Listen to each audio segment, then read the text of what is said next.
महाराज या अभंगातनं म्हणजे देवाचं किती सुंदर वर्णन करतात बघा, की देवासाठी काय काय करू, काय काय करू नये असं तुकाराम महाराजांना वाटतं. नाच गाणे माझा जीवन जवळील ठाव, निरोपेन भावे होईल ते.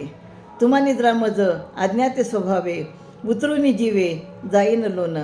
एकाएकी बहु करीन सुस्वरे, मधुर उतरे आवडीने.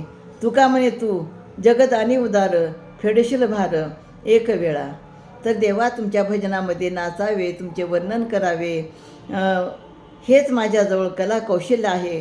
तुमच्याजवळ येऊन मनातील सुखदुःखे सांगावीत एवढेच मला कळते.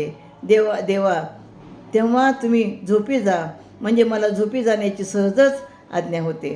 जाताना तुमच्यावरून माझा जीव ओवाळून टाकावा असं मला वाटतं आणि जीव ओवाळून मी जाईन. तुम्ही झोपल्यानंतर मी एकांतात बसून प्रेमाने व मधुर स्वराने तुमचं नामसकीर्तन करेन. तुकाराम महाराज म्हणतात, देवा तू जगाचा उतारदाता आहेस, त्यामुळे माझा भक्तिभाव पाहून केव्हा तरी माझासुद्धा प्रपंचाचा भार तूच कमी करशील.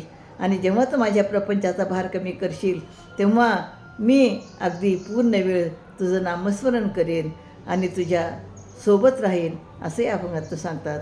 रामकृष्ण.